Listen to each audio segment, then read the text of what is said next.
సర్పంచులు, గ్రామ శాఖ అధ్యక్షులు, మండల అధ్యక్షులు, వివిధ గ్రామాల నుంచి వచ్చిన కాంగ్రెస్ కార్యకర్తలందరికీ నేను నమస్కారాలు తెలియజేస్తూ, ముఖ్యంగా ఈరోజు సమావేశం మీకు తెలుసు, మన పార్లమెంట్ అభ్యర్థి ఏఐసిసి ప్రకటించిన అభ్యర్థి కడియం కావ్య కోసము మనమందరం ఎలాగూ ఎలక్షన్లలో వెళ్ళాలనే ఉద్దేశంతో పెట్టుకోవడం జరిగింది.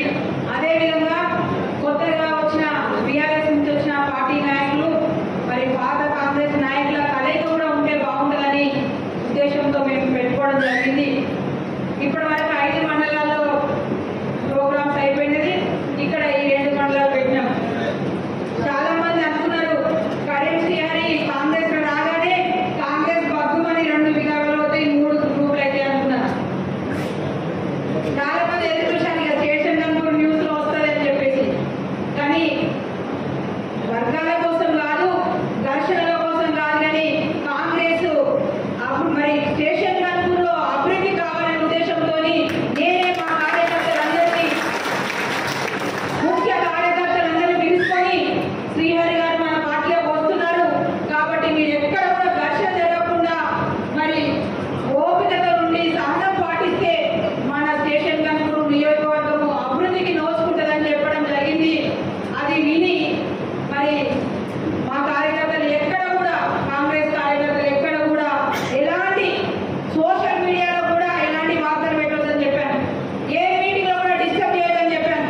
ఎందుకంటే మనది ఒక ఆదర్శంగా ఉండాలి.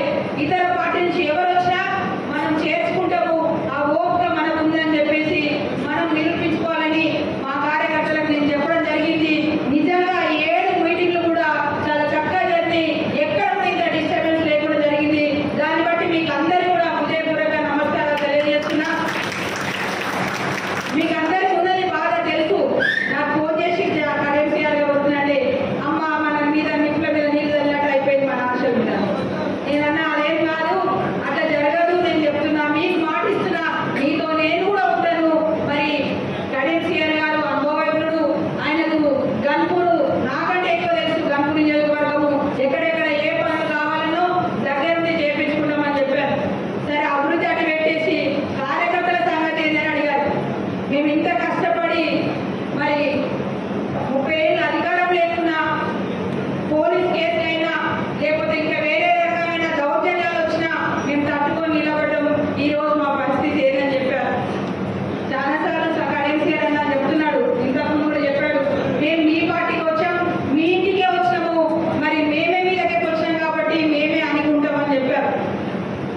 పారదర్శకంగా ఉండాలనే ఉద్దేశంతో నేను అది చూసిన కాబట్టి ఇప్పుడు 7 సంవత్సరాలు పూర్తిగా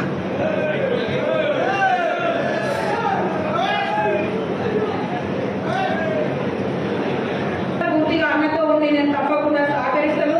మీరు కూడా ఎక్కడ కూడా ఇబ్బంది పడకుండా, ఘర్షణ లేకుండా స్టేషన్ వరకు ఈ 5 సంవత్సరాలు సంతోషంగా ఉంటారని నేను అనుకుంటున్నాను.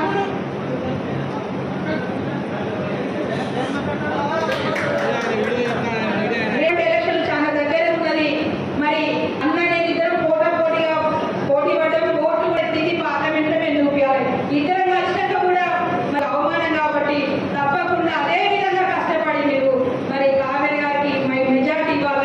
కాంగ్రెస్ పార్టీ రాహుల్ గాంధీ గారు ఎంతో కష్టపడి ఆయన ప్రయాణం సాగించాడు కాబట్టి మన వంతు ఇక్కడ నుంచి మరి కాంగ్రెస్ పార్టీ గెలిపించడం. ఇక్కడ ఏం ఘర్షణ లేవు. నేను నిన్న కూడా చెప్పిన ప్రతి ఊరికి వెళ్ళినప్పుడల్లా నేను అనుకునేదాన్ని చాలా మంది ఏ ఊరికి పోయినా కాంగ్రెస్ తక్కువ ఉన్నారు నాయకులు అంటే వీళ్ళందరూ వచ్చి మా పార్టీ చేస్తే బాగుండు అనిపిస్తుంది నాకు. ఏ ఊరికైనా ఈ ఊరు వాళ్ళకి వస్తే బాగుండు, ధర్మస్థాన మండలంతా కాంగ్రెస్ చేస్తే టీఆర్ఎస్ బాగుండు అనుకుంటుంది. అది అన్న వాళ్ళ సాధ్యపెట్టి సంతోషం అవుతుంది నాకు. ఇట్లా ఉండాలని ఉండే నాకు అంటే ఎందరూ కూడా బాధంటకి పోయిన వాళ్ళని చూస్తే బాధ. కాబట్టి ఈరోజు ఇంత ఫుల్గా నిండుగా ఉండడం నాకు సంతోషం ఉంది. వాటికి మిమ్మల్ని అందరూ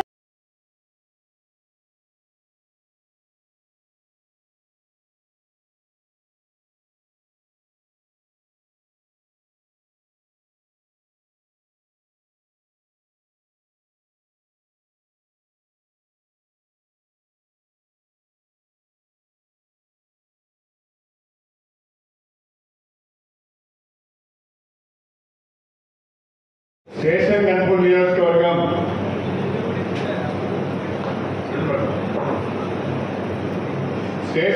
నియోజకవర్గం ధర్మసాగర్ మరియు వేలేరు మండలాల కాంగ్రెస్ పార్టీ కార్యకర్తల విస్తృత స్థాయి సమావేశానికి అధ్యక్షత వహిస్తున్న సోదరులు ధర్మసాగర్ మండల పార్టీ అధ్యక్షులు ప్రసాద్ గారు, అదేవిధంగా వేలేరు మండల పార్టీ అధ్యక్షులు సోదరులు కత్తి సంపత్ గారు, పిసిసి ప్రధాన కార్యదర్శి, మీ అందరి అభిమాన నాయకురాలు, స్టేషన్ గన్పూర్ నియోజకవర్గంలో గత 10 సంవత్సరాలుగా మీకు తోడుగా ఉంటూ మీ కష్టసుఖంలో పాల్పంచుకుంటూ కాంగ్రెస్ పార్టీని కాపాడుతున్న సోదరి సింగపురం ఇందిరా గారు, వేదిక పైన జెడ్పీటీసీ శ్రీలత గారు, ఎంపీపీ సమ్మిరెడ్డి గారు, అదేవిధంగా వేదిక పైన జగదీష్ రెడ్డి గారు, రాజేశ్వర రెడ్డి గారు, వెంకటేశ్వర్లు గారు, సద్దాం హుసేన్ గారు, అమరేందర్ రెడ్డి గారు, రవీంద్ర యాదవ్ గారు, సంపత్ గారు, చాలా మంది ఉన్నారు. కొన్ని పేర్లు చెప్పి కొన్ని పేర్లు చెప్పకపోతే ఇబ్బంది అవుతుందేమో, దయచేసి ఎవరేమనుకోదు. వేదిక పైన కాంగ్రెస్ పార్టీకి చెందిన ప్రముఖ నాయకులందరికీ, ఈ 2 మండలాల్లోని వివిధ గ్రామాల నుంచి వచ్చిన గౌరవ ఎంపీటీసీలకు, గౌరవ సర్పంచ్లకు, కాంగ్రెస్ పార్టీ యొక్క కార్యకర్తలకు, అభిమానులకు, నాతో ఎంతో నాపై ఉన్న నమ్మకంతో, నాపై ఉన్న విశ్వాసంతో నేను కాంగ్రెస్ పార్టీలో చేరిన తర్వాత మేము కూడా కడియం వెంటా అని చెప్పి టీఆర్ఎస్ పార్టీకి రాజీనామా చేసి ఈరోజు ఇందిరా గారి చేతుల మీదుగా కండువ కప్పుకొని కాంగ్రెస్ పార్టీలో చేరుతున్న మా నిన్నటి వరకు ఉన్న బీఆర్ఎస్ పార్టీ కార్యకర్తలందరికీ, మీడియా మిత్రులకు, ప్రతి ఒక్కరికి పేరు పేరున నా హృదయపూర్వకమైన నమస్కారాలు తెలియజేస్తున్నాను. ప్రధానంగా మే 13వ తారీఖున లోక్సభ ఎన్నికలు జరుగుతున్నాయి. ఆ లోక్సభ ఎన్నికల్లో భాగంగా వరంగల్ పార్లమెంట్ నుంచి కాంగ్రెస్ పార్టీ అభ్యర్థిగా డాక్టర్ కడియం కావ్య గారు పోటీ చేస్తున్నారు. ఆ ఎన్నికల యొక్క సన్నాహక సమావేశాన్ని ఈరోజు మనం ఏర్పాటు చేసుకున్నాం. దాంతో పాటు పార్టీలో చేరికలు కూడా పెద్ద ఎత్తున ఈరోజు ఉంటాయని చెప్పి మీ అందరికీ సవినయంగా తెలియజేసుకుంటున్నాను. కాంగ్రెస్ పార్టీకి సంబంధించిన నాయకులందరూ కూడా మాట్లాడారు. వాళ్ళ మాటల్లో కొంత భయం కనిపిస్తున్నది. కడియం శ్రీహరి గారు కాంగ్రెస్ పార్టీలోకి రావడము సంతోషమే, కానీ మా రాజకీయ భవిష్యత్తు ఎట్లా ఉంటుందో అని చెప్పి కొంత ఆందోళన మీరు చెందుతున్న మాట మీ మాటల్లో నాకు కనిపిస్తున్నది అని చెప్పి ఈ సందర్భంగా తెలియజేస్తున్నాను. కానీ నేను ప్రతి సమావేశంలో చెప్తున్నాను, సోదరి ఇందిరా గారితో కూడా చాలా స్పష్టంగా నేను మాట్లాడడం జరిగింది. రాబోయే రోజుల్లో కాంగ్రెస్ పార్టీ ఇంటికి నేను వచ్చాను, ఇందిరా గారి ఇంటికి నేను వచ్చాను. నాతో వచ్చిన వాళ్ళు నేను కూడా కొంత ఒదిగి ఉంటామే తప్ప దీని మీద పెత్తనం చేయము అని చెప్పి ఈ సందర్భంగా నేను అంతేకాకుండా రాబోయే రోజుల్లో ప్రభుత్వ పథకాల విషయంలో కానీ, ఇందిరమ్మ కమిటీల విషయంలో కానీ, ఇందిరమ్మ ఇండ్ల మంజూరు విషయంలో కానీ, పదవుల విషయంలో కానీ, రేపు వచ్చే స్థానిక సంస్థల ఎన్నికల్లో సర్పంచులు, ఎంపీటీసీలు, జెడ్పీటీసీల ఎంపిక విషయంలో కానీ కష్టపడి పనిచేసిన కాంగ్రెస్ పార్టీ కార్యకర్తలకు న్యాయం జరుగుతుంది అని చెప్పి నేను ఈ సందర్భంగా లబ్ధిదారుల ఎంపిక కానీ, ఎన్నికల్లో అభ్యర్థుల ఎంపిక కానీ, ఇందిరమ్మ కమిటీల ఏర్పాటు కానీ నేను మరి ఇందిరా గారు కూర్చొని మాట్లాడుకొని అందరికీ న్యాయం జరిగే విధంగానే అభ్యర్థుల ఎంపిక ఉంటుంది, ఇందిరమ్మ కమిటీలు ఉంటాయని చెప్పి కూడా నేను నీకు సవినయంగా తెలియజేసుకుంటాను. నేను ఒక్కడినే ఎవరిని సంప్రదించకుండా ఇందిరా గారి యొక్క అభిప్రాయం తీసుకోకుండా కమిటీలు వేసే ప్రసక్తి లేదు అని చెప్పి ఈ సందర్భంగా నేను మీకు గుర్తు చేస్తున్నాను. అందరూ కలిసికట్టుగా పనిచేయవలసిన అవసరం ఉన్నది.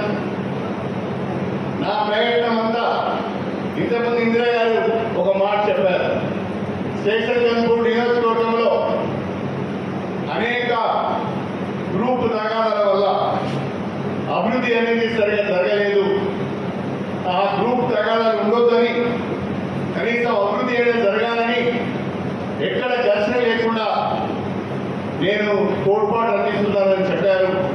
రాబోయే రోజులు కూడా అభివృద్ధికి సహకరిస్తానని చెప్పారు.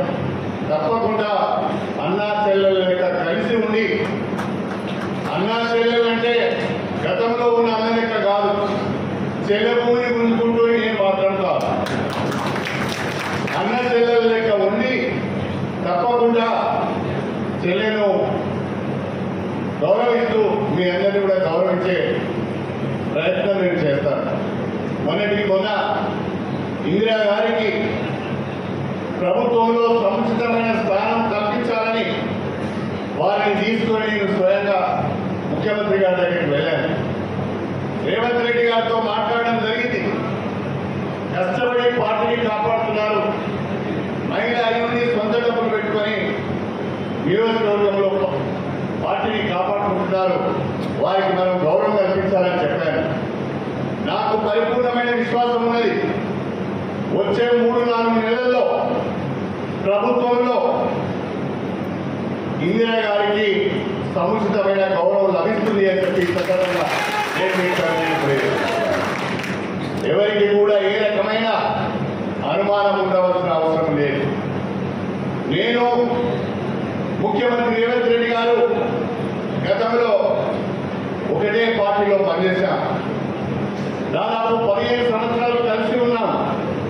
నేనంటే వారు బాగా గౌరవిస్తారు, వారంటే కూడా నాకు చాలా గౌరవం.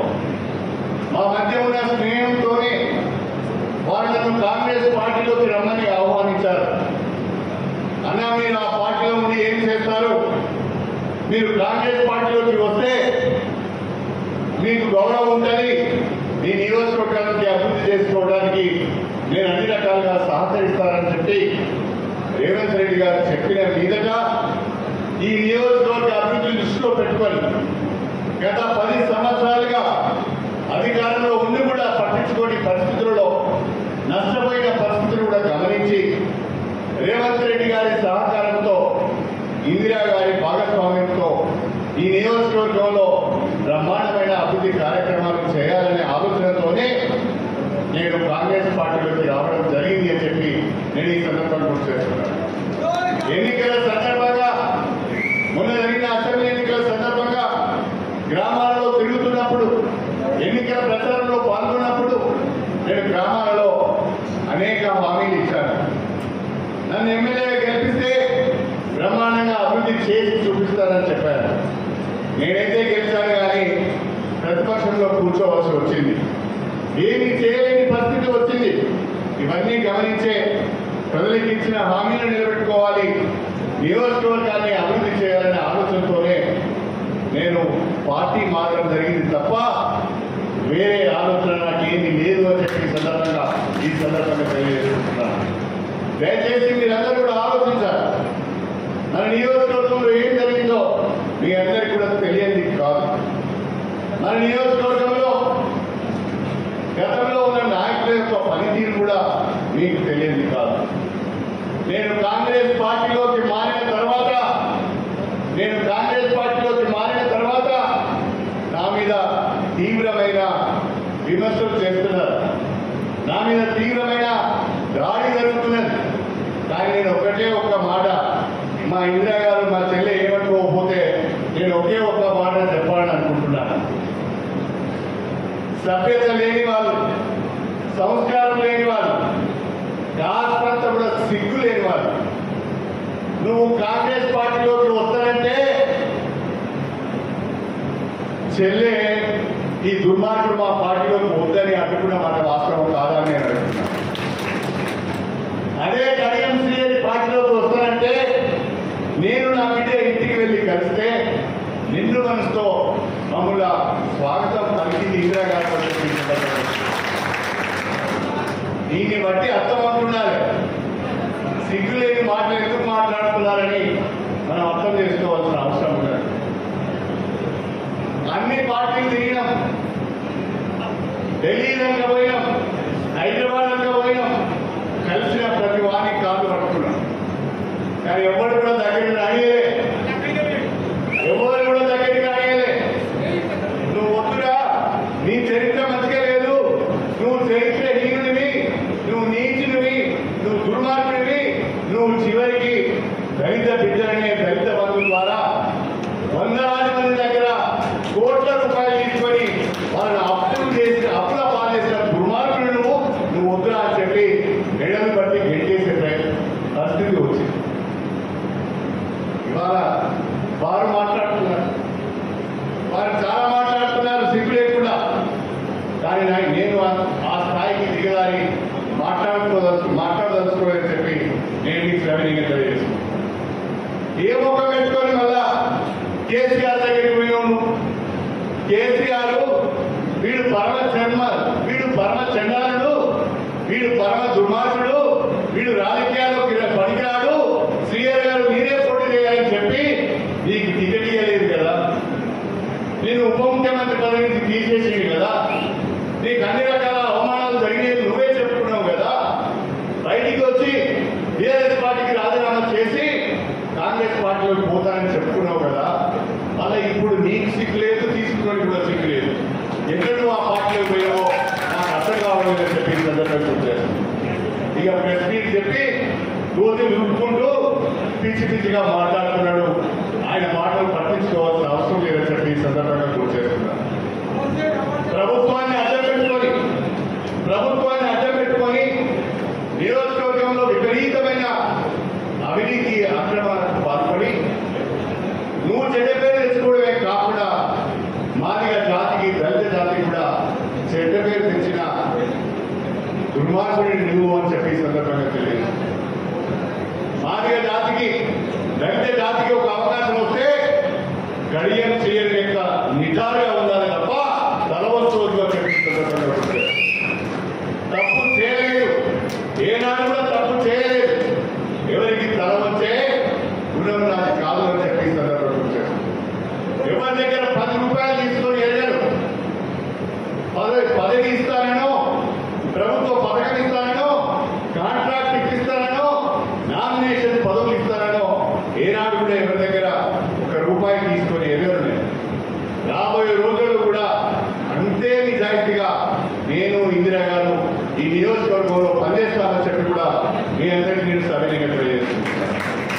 ఇక మన సోడస్పల్లిలో ఒక పెద్ద నాయకుడు ఉన్నాడు. ఇక ఆయన అయితే ఆగుతూనే లేడు. నిప్పు దొక్కిన కోతి లెక్క చెంగల వింగలుగుతాడు. ప్రభుత్వాన్ని అడ్డు పెట్టుకొని, కేసీఆర్ని అడ్డు పెట్టుకొని 100 కోట్ల రూపాయలు సంపాదించిన వ్యక్తి ఆ 100 కోట్ల రూపాయలు ఖర్చు పెట్టి ప్రస్తుతం మన ఎన్నికలలో మనకు వ్యతిరేకంగా పనిచేయాలని అందరినీ డబ్బులు పెట్టి కొంటున్నాడు. రైతు బంధువుల ద్వారా ఎవరి దగ్గరైతే డబ్బులు తీసుకున్నాడో వాళ్ళందరికీ నేనే డబ్బులు ఇస్తా, మీరెవరు భయపడకండి వాళ్ళకు భరోసా ఇచ్చి రాజయ్యకు బదులు డాక్టర్ పల్లరాజేశ్వర రెడ్డి గారే ఎవరి దగ్గరైతే డబ్బులు తీసుకున్నాడో వాళ్ళకి డబ్బులు ఇచ్చి వాళ్ళని దగ్గర తీసుకునే ప్రయత్నం చేస్తున్నారు. ఈ డాక్టర్ పల్లరాజేశ్వర రెడ్డి కూడా నా పైన విమర్శలు చేస్తున్నాడు. రాజేశ్వర రెడ్డి, నీకు 100 కోట్ల ఆస్తులు ఉంటే ఉండొచ్చు, కానీ నీకు నన్ను విమర్శించే స్థాయి నీది కాదు.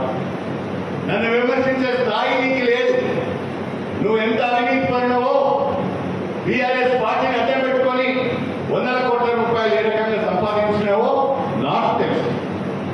అంతెందుకు మన వేలేరు మండలానికి, మన చిల్పూర్ మండలానికి గోదావరి జలాలు రాని ప్రాంతాలకు సాగునీరు అందించడానికి 104 కోట్ల రూపాయలతోని ఒక ఎత్తిపోతల పథకం వస్తే ఆ కాంట్రాక్టర్ దగ్గర పల్లారాజేశ్వర రెడ్డి గారు కమిషన్ తీసుకున్నాడు అని సభావేదిక ద్వారా నేను చెప్తున్నా.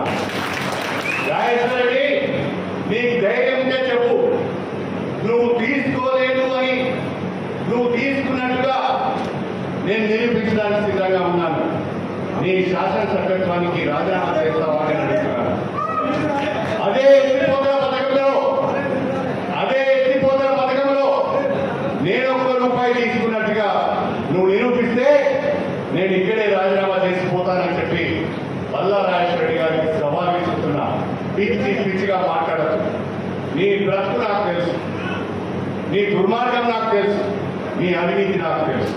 నేనేమైనా ప్రభుత్వాన్ని అడ్డం పెట్టుకొని ఒక యూనివర్సిటీ తెచ్చుకున్నామని, నీ లెక్క ప్రభుత్వాన్ని అడ్డం పెట్టుకొని నేనేమైనా మెడికల్ కాలేజ్ తెచ్చుకున్నానా? నీ లెక్క ప్రభుత్వాన్ని అడ్డం పెట్టుకొని తమ్మునికి వ్యాపార లావాదేవీలలో వాటాలు ఇచ్చిందా? నేనేమన్నా మన ఊరు మనబడిలో కాంట్రాక్టర్లు ఎవరు తీసుకున్నారు? రాజేశ్వర రెడ్డి గారి తమ్ముడు తీసుకున్నాడు. ఆ రాజేశ్వర రెడ్డి తమ్ముడి మీద కేసు అయింది. ఆయన మీద ఇప్పుడు పోలీస్ స్టేషన్లో చెప్పాలి. ఈ ప్రభుత్వుడు పల్లారాజేశ్వర రెడ్డి కూడా భూ కబ్జాలకు పాల్పడ్డాడని, మా భూమి అక్రమంగా ఆక్రమించుకున్నాడని వాళ్ళు వెళ్ళి పిటిషన్ వేస్తే ఈయన మీద కూడా కేసారు. పల్లారాజేశ్వర రెడ్డి ఒక దొంగ, రాజయ్య ఒక దొంగ, 3 దొంగలు వస్తున్నారు సుమా, జాగ్రత్త అని చెప్పి నేను స్టేషన్ కనుకోండి నియోజకవర్గ కాంగ్రెస్ పార్టీ కార్యకర్తలకు, ప్రజలకు ఈ సందర్భంగా చెప్పదలుచుకున్నాను. నేను అడుగుతున్నా రాజేశ్వర రెడ్డి గారిని, రాజయ్య గారిని, మా సోడశపల్లి నీ గ్రామంలో ఉన్న ఫంక్షన్ హాల్ వేదికగా మాట్లాడుతున్నా. మీ దగ్గర సమాచారం ఉంటే, నేను అవినీతికి పాల్పడ్డట్టు కానీ, ఎవరి దగ్గర ఒక 10 లక్షల రూపాయలు తీసుకున్నట్టుగా కానీ నీ దగ్గర సమాచారం ఉంటే బయట పెట్టు, సాక్ష్యాలతో బయటికి రా. నేను జిల్లా ప్రజలకు క్షమాపణ చెప్పి రాజకీయాల నుంచి తప్పుకుంటాను. లేకుంటే మీరు చేసిన అవినీతి, రైతు బంధు పథకంలో రాజయ్య గారు చేసిన అవినీతిని, దేవాదుల లిఫ్టిగేషన్ స్కీమ్ లో మన ప్రాంతానికి సాగునీరు అందించే స్కీమ్ లో మీరు చేసిన అవినీతిని నేను నిరూపించడానికి సిద్ధంగా ఉన్నా. శాసనైతే సభలను స్వీకరించండి, లేకుంటే నోరు మూసుకొని కూర్చొని పిచ్చిగా మాట్లాడుతూ అని చెప్పి నేను హెచ్చరిక చేస్తున్నాను. ఎన్నికల నియమావళి ప్రకారం ఆధారాలు లేని, సాక్ష్యాలు లేని ఆరోపణలు చేస్తే చట్టరీత్యా మీ మీద చర్య తీసుకోవడం జరుగుతుంది. నేను మీ మీద లీగల్ గా వెళ్ళడానికి కూడా వెనకాడను, క్రిమినల్ కేసులు పెట్టడానికి కూడా నేను వెనకాడను. కారణం ఏంటంటే నేను ఏ రకమైన తప్పు చేయలేదు, నేను ఏ రకమైన అవినీతికి పాల్పడలేదు. ప్రజాసేవకే ప్రజల మధ్యన ఉన్నా. 30 సంవత్సరాలుగా స్టేషన్ కనుక నియోజకవర్గ ప్రజలు నన్ను చూస్తూ వస్తున్నారు, ఆశీర్వదిస్తూ వస్తున్నారు తప్ప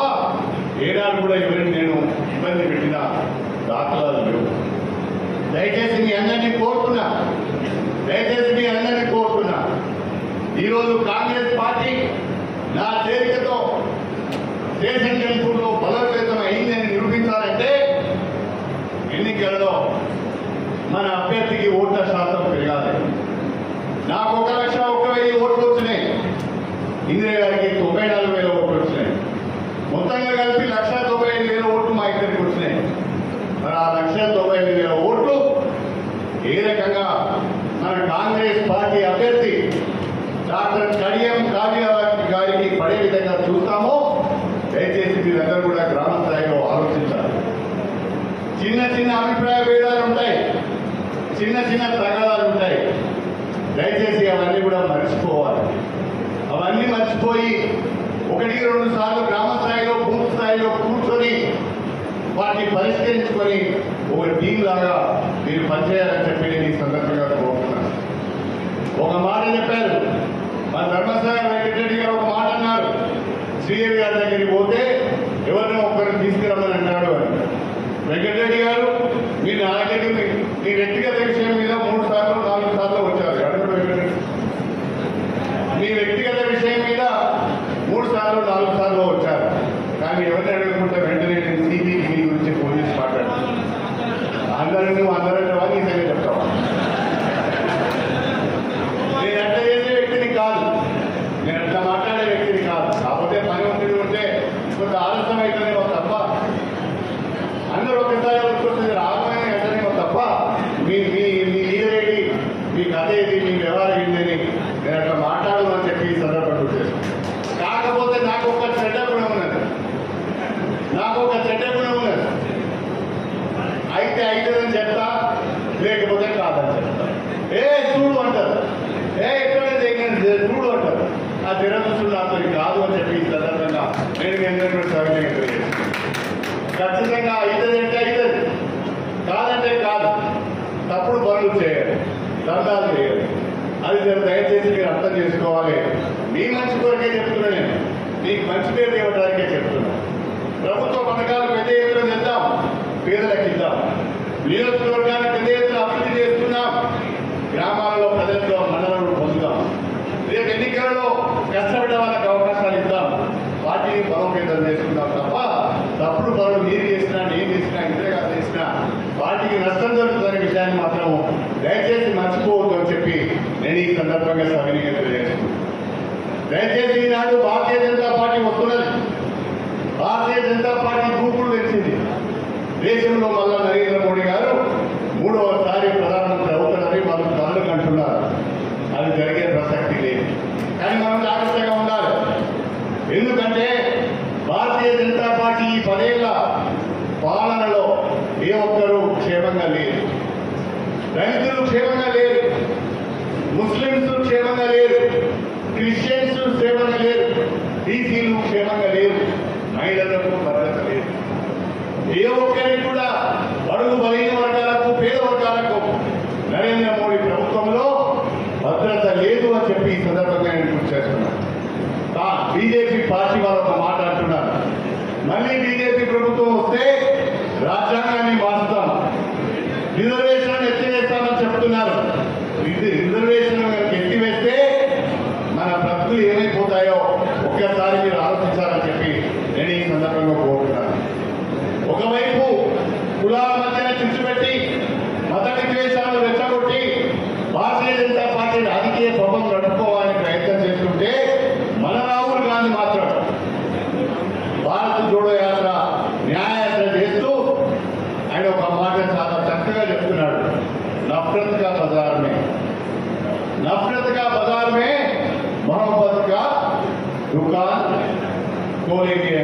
అంటే విద్వేషాలున్న సమాజంలో ప్రేమను పంచుదామని చెప్పి పాపము రాహుల్ గాంధీ గారు దేశంలో తిరుగుతున్నారు.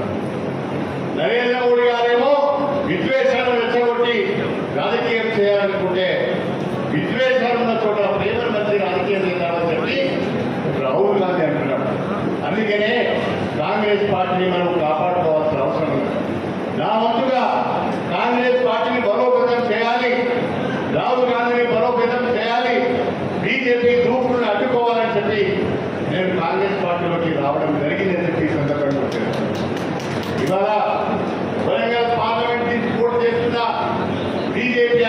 రవి రమేష్ నిన్నటి వరకు మాతోనే ఉన్నాడు. ఆయన కూడా చిలుక పలుకులు పలుకుతున్నాడు. ఆయన కూడా పార్టీ మారిండు. ఆ విషయాన్ని ఆయన మర్చిపోతున్నాడు. ఆయన కూడా పార్టీ మారిండు. ఆయన వర్ధన్నపేటలో ఓడిపోయాడు. ఎందుకు ఓడిపోయాడు? వర్ధన్నపేటలో రైతుల పొలాలను గుంజుకొని రైతుల భూములను కబ్జా చేసి రియల్ ఎస్టేట్ వెంచర్లు చేసి ల్యాండ్ పూలింగ్ ద్వారా 100 ఎకరాలను ఆక్రమించుకునే ప్రయత్నం చేస్తే వర్ధన్నపేట ప్రజలు రైతులు కర్రు కాల్సి మాట పెట్టారు. ఓడించి పంపించారు. వర్ధన్నపేటలో చెల్లని రూపాయి స్టేషన్ కప్పుడు చెల్లుతుందా అని నేను అంటున్నాను. వర్ధన్నపేటలో చెల్లని రూపాయి వరంగల్ పార్లమెంట్లో చెల్లుతుందా అని నేను అడుగుతున్నాను. దయచేసి మీ అందరినీ కోరుతున్నా, అందరం కూడా కాంగ్రెస్ పార్టీని బలోపేతం చేసే విధంగా మనం ప్రయత్నం చేయాలి. నలుగురిలో కూర్చున్నప్పుడు ఎప్పుడు కూడా నెగిటివ్ గా మాట్లాడదు. కాంగ్రెస్ పార్టీ కార్యకర్తలు ఎప్పుడు కూడా మన పార్టీ నాయకుల పైన, అది ఇందిరా గారు కావచ్చు, లేకుంటే కడియం శ్రీహరి గారు కావచ్చు, మన నాయకుల గురించి మనము తక్కువ చేసి మాట్లాడదు. ఈ అలవాటు కొంతమందికి ఉన్నది. ఈ అలవాటు తగ్గించుకోవాలి. ఇది మంచిది కాదు. ఒక పార్టీలో ఉంటూ ఆ పార్టీ నాయకుల పైన, పార్టీ నాయకత్వం పైన విమర్శలు చేయడం మంచి పద్ధతి కాదు. అది మన పరమైన గౌరవాన్ని తగ్గించుకోవడం అవుతుంది. కాబట్టి ఎప్పుడు కూడా మనం చాలా పాజిటివ్ గా మాట్లాడాలి. మన ప్రభుత్వం గురించి, మన రేవంత్ రెడ్డి గారి గురించి, మన 6 గ్యారెంటీల గురించి, మన రాహుల్ గాంధీ గురించి, మన పాన్స్ న్యాయ గురించి చక్కగా మనం ప్రజలకు వివరించి చెప్పి ఎక్కువ ఓట్లు సంపాదించే ప్రయత్నం చేయాలి. నేను ఇందిరా గారు కలిసి మండల స్థాయిలో సమన్వయ కమిటీలను ఇవాళ ఫైనలైజ్ చేస్తున్నాం. ఆ మండల సమన్వయ కమిటీలు గ్రామాలు తిరిగి అందరినీ కూర్చుండబెట్టి బూత్ కమిటీలను ఏర్పాటు చేస్తాయి. ఆ బూత్ కమిటీలు 2 రోజుల తర్వాత ఆ బూత్ కమిటీలు పని ప్రారంభిస్తాయి. ఆ బూత్ కమిటీలలో ఎవరైతే చురుకుగా పనిచేస్తారో, ఆ బూత్ పరిధిలో ఎవరైతే మెజారిటీ ఓట్లు సంపాదిస్తారో ఆ కార్యకర్తకే రేపు వచ్చే ఎన్నికలలో నేను ఇందిరా గారు అవకాశం కల్పిస్తామని చెప్పి ఈ సందర్భంగా చేస్తున్నాను. సర్పంచ్ ఎన్నికల్లో కానీ, ఎంపీటీసీ ఎన్నికల్లో కానీ, సింగిల్ విండో ఎన్నికలలో కానీ, జడ్పీటీసీ ఎన్నికలలో కానీ, ఏ బూత్ కమిటీల పరిధిలో, ఏ గ్రామ పరిధిలో అయితే కాంగ్రెస్ పార్టీకి మంచి మెజారిటీ తీసుకువస్తారో ఆ గ్రామానికి, ఆ బూత్ పరిధిలో ఉన్న కార్యకర్తలకు, నాయకులకు గౌరవించే బాధ్యత మాది అని చెప్పి నేను ఈ సందర్భంగా సవినయంగా తెలియజేసుకుంటున్నాను. పని చేయకుండా, బూత్ పరిధిలో ఓట్లు సంపాదించకుండా నేను పెద్ద నాయకుడైతే మాత్రం ఇందిరా గారు ఒప్పుకుంటున్నామో నాకు తెలియదు, కానీ నేను మాత్రం ఒప్పుకోను అని చెప్పి ఈ సందర్భంగా స్పష్టంగా మీ అందరూ కూడా సవినయంగా తెలియజేసుకుంటున్నాను. దయచేసి అందరం కష్టపడి పనిచేద్దాం. కాంగ్రెస్ పార్టీని మా అమ్మాయి డాక్టర్ కడియం కావ్య ఈ జిల్లాలో పుట్టింది. ఈ జిల్లాలో చదువు జిల్లాలోని డాక్టర్ గా పనిచేసి రాజీనామా చేసింది. డాక్టర్ కడియం కావ్య తెలియజేసుకుంటున్నాను. డాక్టర్ కడియం కావ్య కడియం శ్రీహరి కూతురు. సుప్రీంకోర్టు తీర్పు ప్రకారము కూడా తెలియని మూర్ఖులు ఇష్టమైనట్టుగా మాట్లాడుతున్నారు. స్పష్టంగా సుప్రీంకోర్టు జడ్జిమెంట్ ఉన్నది. తీర్పు రేపు ఎలక్షన్ కమిషన్ కు ఇంప్లిమెంట్ చేయండి. ఎలక్షన్ కమిషన్ ఉందట, మీ సాక్ష్యాలను పెట్టండి తప్ప మాట్లాడితే కులము మతము ప్రస్తావన తీసుకొస్తే మీ మీద చట్టరీత్యా చర్య తీసుకోవాల్సి వస్తుంది. వెనకాలని చెప్పి కూడా ఈ సందర్భంగా నేను సవినయంగా తెలియజేసుకుంటూ, మే 13న జరిగే ఎన్నికలలో ఏమాత్రము వేషాలు లేకుండా పనిచేసి కాంగ్రెస్ పార్టీకి భారీ మెజార్టీ సంపాదించాలని కూడా పెంచాలని, మీరు ఇచ్చిన మెజార్టీ ప్రకారమే ఇందిరా గారికి ఒక అవకాశం వచ్చే, ఒక పదవి వచ్చే అవకాశం ఉంటుంది. కాబట్టి నాకు కూడా కాకుండా ఇందులో చెప్పి ఈ సందర్భంగా మీ అందరికీ కూడా సవినయంగా తెలియజేసుకుంటూ, స్టేషన్ కన్పూర్ నియోజకవర్గంలో ఉన్న ప్రతి ముందటి నుంచి ఉన్నాడా తర్వాత వచ్చిందా అనేది ఏమాత్రం కూడా తెలియదు. ప్రతి ఒక్క కాంగ్రెస్ పార్టీ కార్యకర్తను నా కుటుంబ సభ్యుల లెక్క కంటికి రెప్పలా కాపాడుకుంటారని చెప్పి మీ అందరూ కూడా సవినయంగా తెలియజేసుకుంటూ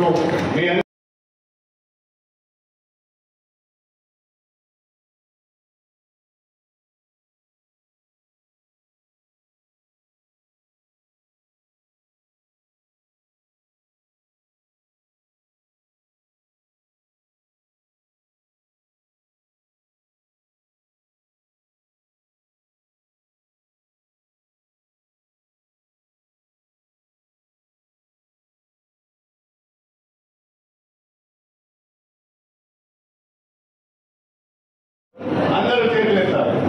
జై